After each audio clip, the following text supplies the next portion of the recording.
है friends, new ऑलर्स classes YouTube channel में आप सभी का स्वागत है। दोस्तों, इस वीडियो में हम लोग 71st बीपीएससी जब का जो प्री का एग्जाम हुआ है ना, 71st बीपीएससी प्री एग्जाम कब हुआ दोस्तों?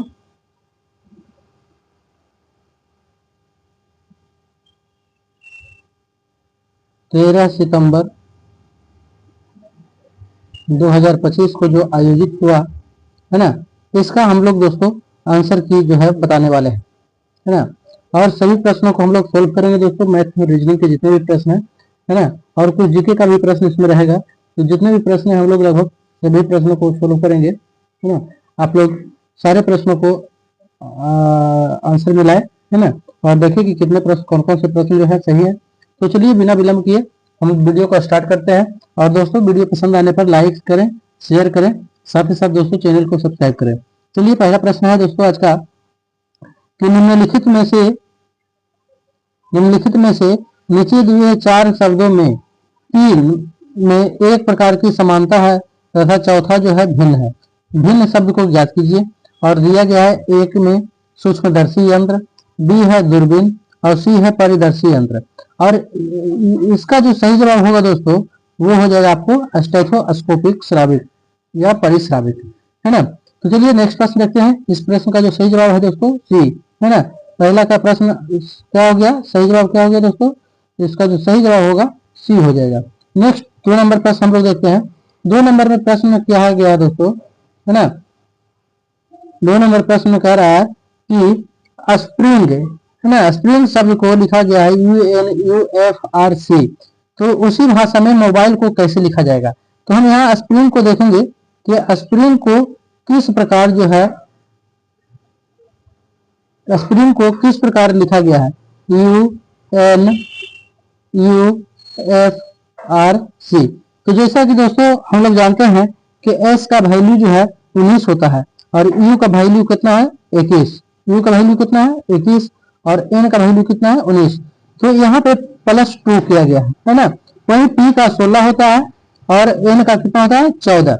P का वैल्यू कितना है 16 और N का 14। तो यहाँ पे हम लोग देख रहे हैं दोस्तों कि -2 किया गया है ना, है ना। अब यहाँ 18 है, R का वैल्यू 18 है और U का वैल्यू 3 है। तो 18 3 कैसे हो गया? I का वैल्यू 9 होता है और F का वैल्यू 6 होता है, तो -3 हो गया, है ना। तो हमने देखा क्या पैटर्न चल रहा है, +2 पैटर्न चल रहा है, उसके बाद -2, फिर दोस्तों +3 है और उसके बाद -3 है। अब यहाँ देखेंगे कि N का वैल्यू 14 है और R का वैल्यू 18 है ना। तो 14 है और 4 18, यानी कि फिर चला दोस्तों +4 और उसके बाद चलेगा -4, है ना। G का मान कितना होता है 7 और C का मान 3। 7 में से 4 घटेगा तो 3। यहाँ हम लोग देख रहे हैं दोस्तों कि इसका जो पैटर्न चल रहा है +2 फिर -2, है ना, फिर +3 फिर -3 फिर +4 फिर -4। तो चलिए इसी पैटर्न पर हम लोग देखते हैं मोबाइल को, है ना। मोबाइल को देखते हैं तो मोबाइल में M का जो वैल्यू होता है दोस्तों 13 होता है और 13 +2 करेंगे तो 15 हो जाएगा। तो 15 किसका वैल्यू है? O का है। तो O A में है और B में है, इसका मतलब C और D नहीं होगा, है ना। चलिए अब हम लोग +2 किए, अब की हमको क्या करना है -2। तो -2 O का वैल्यू कितना होता है दोस्तों? O का वैल्यू होता है 15, है ना। और वहीं बात करेंगे तो 15 में से 2 घटेगा दोस्तों तो क्या हो जाएगा 13। तो 13 किसका मान है? M का। तो M इसमें भी है, M इसमें भी है।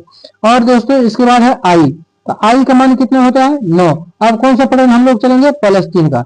तो I का मान 9 है, 9 में 3 जोड़ेंगे दोस्तों क्या होगा 12। 12 किसका वैल्यू होता है दोस्तों? तो 12 वैल्यू होता है, सॉरी, हाँ ठीक है, +2 -2, अब होगा +3।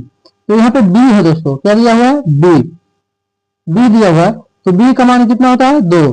2 में 3 जोड़ेंगे तो क्या हो जाएगा दोस्तों 5। 5 किसका मान होता है? 5 मान होता है E का। तो इस प्रश्न का जो सही जवाब होगा दोस्तों वो हो जाएगा आपका ऑप्शन A हो जाएगा, है ना। चलिए अब नेक्स्ट प्रश्न हम लोग देखेंगे।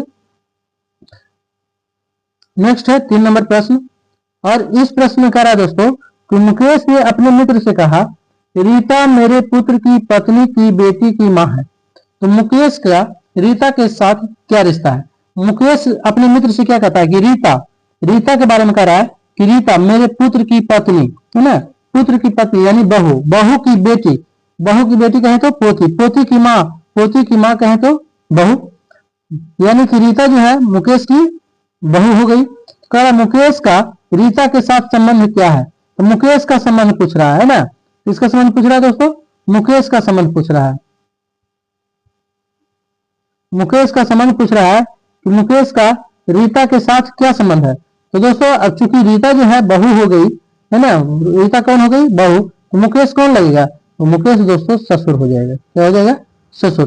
तो इस प्रकार इस प्रश्न का जो सही जवाब होगा दोस्तों वो हो जाएगा आपका ऑप्शन डी हो जाएगा। चलिए नेक्स्ट प्रश्न देखते हैं। नेक्स्ट है दोस्तों 4 नंबर प्रश्न, और इसमें कह रहा है क्या कि राम उत्तर दिशा में जाता है। राम जो है किस दिशा में जाता है, उत्तर दिशा में। तो चलिए उत्तर दिशा की ओर चलते हैं।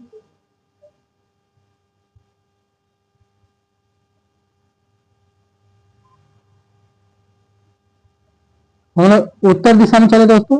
मान लीजिए राम का अभी वर्तमान में यहाँ है और ये उत्तर दिशा की ओर चला, ठीक है। फिर वो दाईं ओर मुड़ता है, तो दाईं इस साइड मुड़ेगा दोस्तों, चलिए दाईं ओर मुड़ जाता है।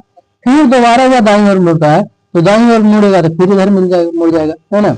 चलिए दोबारा दाईं मिलता है और अंत में बाईं जाता है, तो बाईं किधर जाएगा दोस्तों, इधर जाएगा।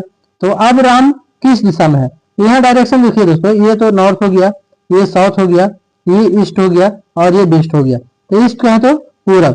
तो अभी जो है राम किस दिशा में है दोस्तों, तो पूरब दिशा में है, इसलिए इस प्रश्न का सही जवाब क्या होगा, ए हो जाएगा। चलिए नेक्स्ट प्रश्न देखते हैं 5 नंबर। 5 नंबर प्रश्न में कह रहा है दोस्तों कि अंग्रेजी वर्णमाला क्रम में, है ना, अंग्रेजी वर्णमाला क्रम में, अंग्रेजी वर्णमाला क्रम में लिखते हुए निम्नलिखित में से कौन सा नाम सबसे अंत में आता है ना, किस सबसे अंत में खोजा गया है। तो इसको डिक्शनरी के आधार पर लिखना है, तो डिक्शनरी के आधार पर लिखेंगे दोस्तों, तो सबसे पहले देखेंगे कि चारों एम से शुरू हुआ है।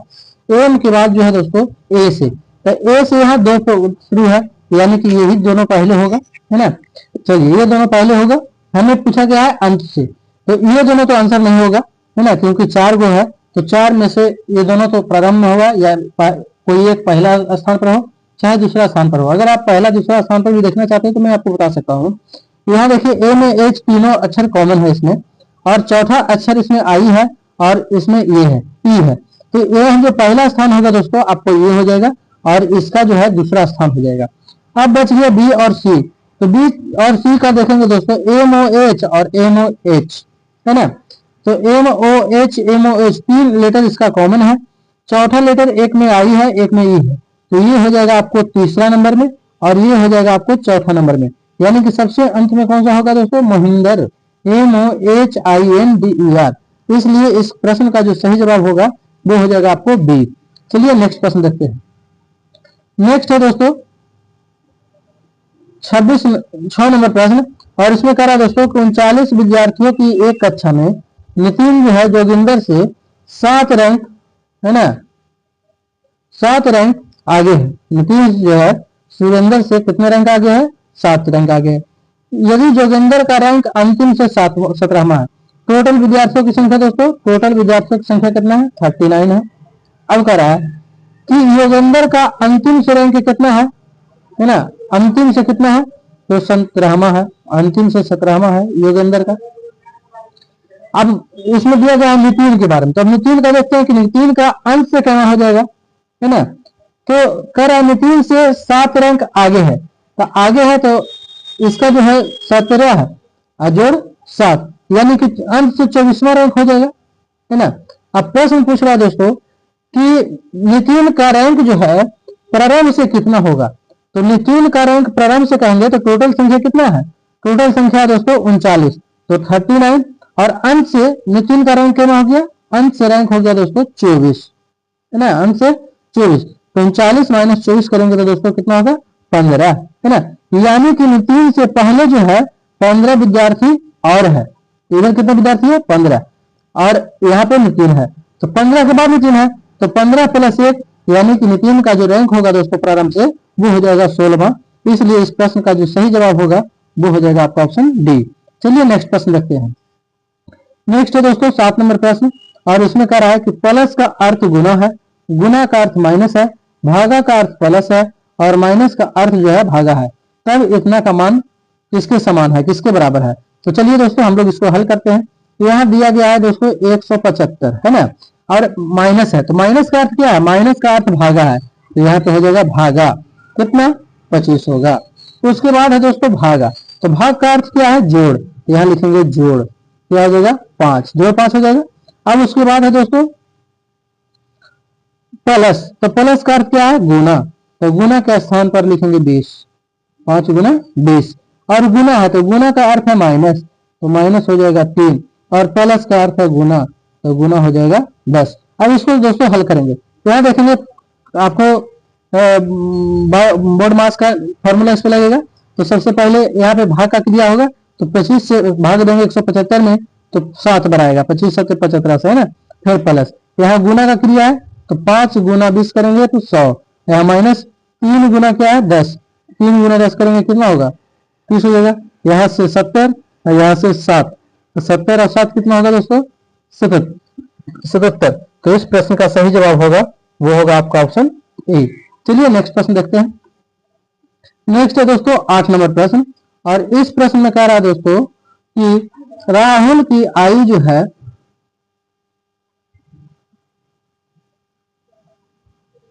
सीमा से, है ना, राहुल की आयु सीमा से 3 गुना अधिक है, ठीक है, राहुल की आयु सीमा से 3 गुना अधिक है, 3 गुना अधिक है, 3 गुना अधिक है, 3 गुना अधिक है, राहुल की आयु सीमा से 3 गुना अधिक है ना। यहाँ पे दोस्तों है ना, ये अधिक शब्द नहीं होना चाहिए था, है ना, यहाँ पे होना चाहिए राहुल की आयु जो है सीमा से 3 गुना है।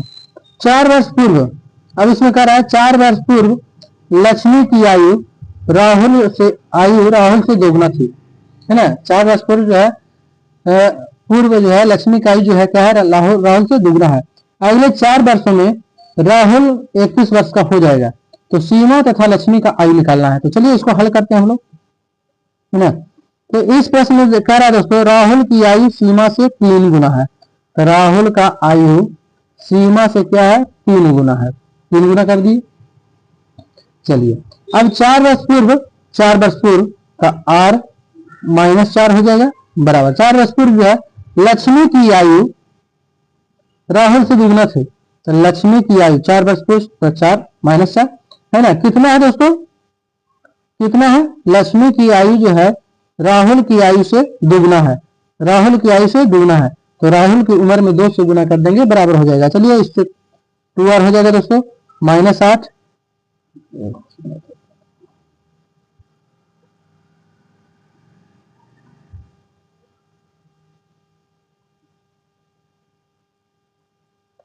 चलिए यहाँ बराबर हो गया 2r -8 बराबर l -4 हो जाएगा। यहाँ करेंगे दोस्तों हम लोग, तो 2r -l इक्वल टू हो जाएगा क्या 4 हो जाएगा, ठीक है। इसको आप इक्वेशन 1 मान लीजिए। अब यहाँ कह रहा है फिर कि अगले 4 वर्षों में राहुल का उम्र कितना हो जाएगा 31 वर्ष, है ना, यानी r अगले 4 वर्ष यानी r + 4 बराबर हो जाएगा कितना 31, तो r का वैल्यू कितना हो जाएगा दोस्तों 27 4 31, है ना, यानी r का वैल्यू हो जाएगा 27। यानी वर्तमान राहुल का वर्तमान अभी कितना है 27 वर्ष है। हमें निकालना किसका है, सीमा का और लक्ष्मी का। तो सीमा का वर्तमान उम्र अगर निकालना है तो क्या करेंगे, राहुल का उम्र हो गया r बराबर 27, 3 9 27, यानी सीमा का उम्र जो है दोस्तों वो हो जाएगा कितना 9 वर्ष, सीमा का उम्र कितना हो जाएगा 9 वर्ष। चलिए सीमा का उम्र दोस्तों 9 वर्ष हो गया, यानी कि ए नहीं होगा, ठीक है, या तो बी हो सकता है, सी हो सकता है, डी हो सकता है। अभी हमें निकालना है किसका, अभी हमें निकालना है दोस्तों लक्ष्मी का आयु, लक्ष्मी का आयु निकालना है। तो चलिए यहाँ से लक्ष्मी का आयु निकाल ले सकते हैं। यहाँ दोस्तों यहाँ दिया गया है 2r - l इक्वल टू 4, है ना, इक्वेशन 1 में, और r का मान है 27, तो यहाँ हो जाएगा 27 गुना कितना दोस्तों 54 हो जाएगा, 54 हो जाएगा, और ये +4 इस साइड जाके क्या हो जाएगा -4, तो 54 में से 4 घटेगा कितना हो जाएगा 50 हो जाएगा, यानी कि लक्ष्मी का जो आयु है दोस्तों 50 वर्ष हो जाएगा। तो इस प्रकार इस प्रश्न का जो सही जवाब होगा वो होगा आपका ऑप्शन डी। लेकिन दोस्तों ये कब होगा, जब यहाँ अधिक नहीं रहेगा ना, यहाँ अधिक नहीं रहेगा। चलिए नेक्स्ट प्रश्न देखते हैं हम लोग। नेक्स्ट है 9 नंबर प्रश्न। और इस प्रश्न में दोस्तों कहा गया है कि निम्नलिखित विकल्पों में लुप्त संख्या चुनिए। क्या चुनना है? लुप्त संख्या चुनना है। ठीक है, लुप्त संख्या ज्ञात करना है। तो चलिए इसको हल करें। यहाँ देखा दिया गया दोस्तों 28, 84, 45, 20, 25, 7, 12, 9 और यहाँ दिया गया है भाट। इसी का हमको मान निकालना है। ऑप्शन दिया गया है ए में 30, बी में 35, सी में 20 और डी में 25। इस प्रश्न का सही जवाब क्या होगा दोस्तों? तो चलिए मैं इसको सीधा सीधा बताता हूँ आपको, है ना। यहाँ देखिए क्या है दोस्तों, 28 है और यहाँ कितना है, 7 है।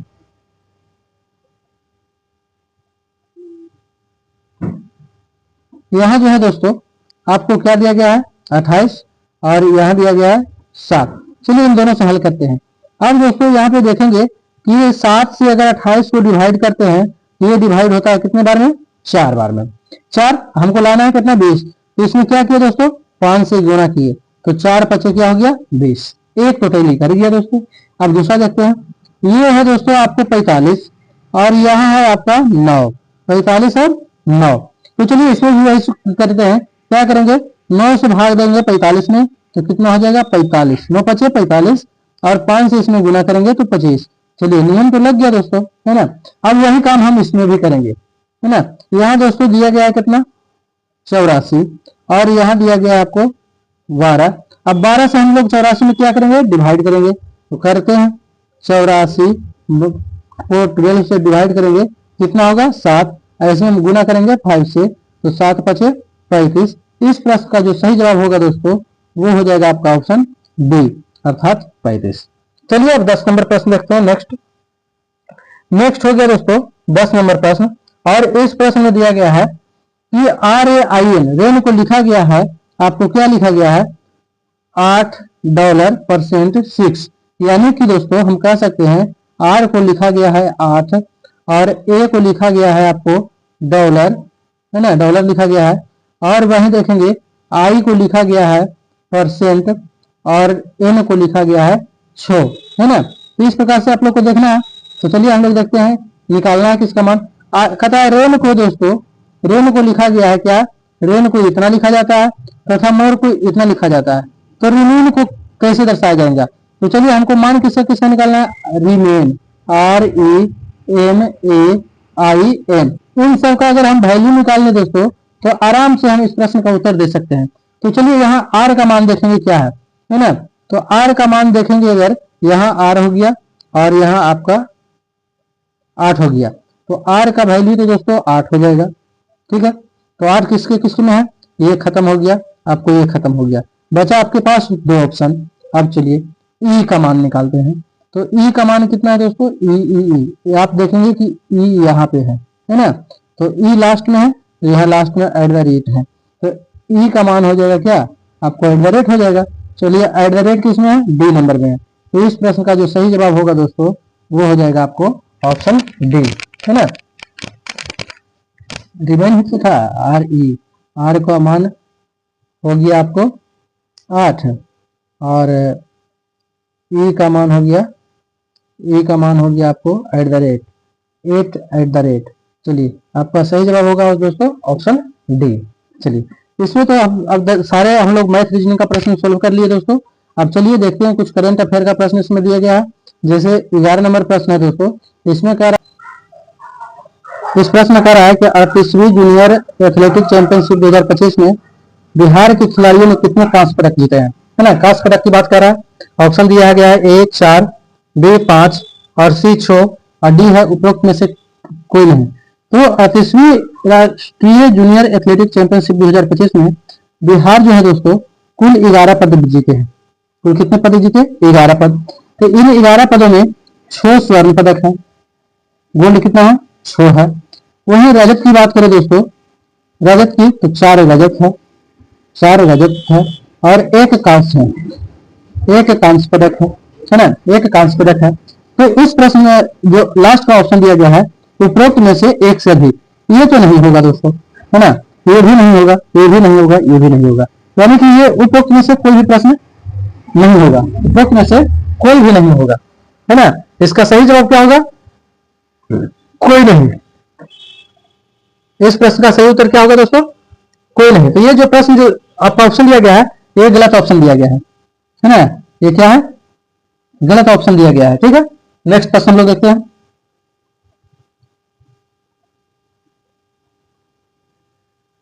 नेक्स्ट है दोस्तों 12 नंबर प्रश्न, और 12 नंबर प्रश्न में कह रहा है कि कोसी मेची लिंक परियोजना से बिहार के कौन से जिलों को लाभ होगा, है ना।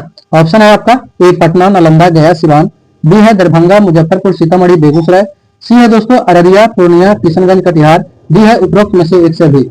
तो इस प्रश्न का जो सही जवाब होगा दोस्तों वो हो जाएगा आपका, सॉरी है ना, ये नहीं होगा, ये नहीं होगा दोस्तों। इस प्रश्न का जो सही जवाब होगा वो हो जाएगा आपको अररिया, पूर्णिया, किशनगंज, कटिहार, सी नंबर हो जाएगा। चलिए नेक्स्ट प्रश्न देखते हैं, 13 नंबर प्रश्न। अगर 13 नंबर प्रश्न में कहा जाए तो इसमें कह रहा है किन भारतीय भाषाओं को शास्त्रीय भाषा का दर्जा प्राप्त है ना। दोस्तों इसमें पहले से तेलुगु को प्राप्त था, और इधर हाल ही में मराठी और बंगाली को भी शास्त्रीय भाषा का दर्जा दिया गया है। तो इसका जो सही जवाब होगा वो हो जाएगा आपका ऑप्शन डी, है ना, क्या हो जाएगा, डी हो जाएगा। इस प्रश्न का सही जवाब क्या होगा दोस्तों, डी हो जाएगा, अर्थात उपरोक्त में से एक से अधिक। इसमें सभी भाषाओं को, तेलुगु हो चाहे मराठी हो या बंगाली हो, सभी को जो है शास्त्रीय भाषा का दर्जा दिया गया है। चलिए नेक्स्ट प्रश्न देखते हैं दोस्तों। नेक्स्ट है 14 नंबर प्रश्न। 14 नंबर प्रश्न कह रहा है दोस्तों कि नागी पक्षी अभयारण्य स्थल को महत्वपूर्ण पक्षी जैव विविधता क्षेत्र के रूप में किस संगठन ने मान्यता दी है। ऑप्शन ए है यूनेस्को, बी है वर्ल्ड वाइल्ड लाइफ फंड, और सी है दोस्तों वर्ल्ड लाइफ इंटरनेशनल। तो इस प्रश्न का जो सही जवाब होगा दोस्तों वो हो जाएगा आपका ऑप्शन सी, अर्थात वर्ल्ड लाइफ इंटरनेशनल। चलिए नेक्स्ट प्रश्न है 15 नंबर, और इस प्रश्न में कह रहा है दोस्तों कि राष्ट्रीय पंचायती राज दिवस 2025 का आयोजन कहाँ किया गया था। तो वो किया गया था, ऑप्शन बी हो जाएगा आपको मधुबनी में। चलिए नेक्स्ट प्रश्न देखते हैं। नेक्स्ट है दोस्तों कि लूनर ट्रेवलेजर मिशन का मुख्य उद्देश्य क्या था। ऑप्शन है ए चंद्रमा की सतह पर जल का पता लगाना और उसका मानचित्रण करना, दूसरा है पूरे चंद्रमा का एक त्रिआयामी मॉडल बनाना, सी है नए चंद्र दिवस का परीक्षण करना, और डी है दोस्तों उपरोक्त में से एक से अधिक। तो इसका जो सही जवाब होगा दोस्तों वो हो जाएगा आपका ऑप्शन ए, है ना। तो चलिए आप लोग बताइए कि ये जो 16 प्रश्न दिए गए हैं इनमें से आपको कितने प्रश्न सही है। धन्यवाद दोस्तों।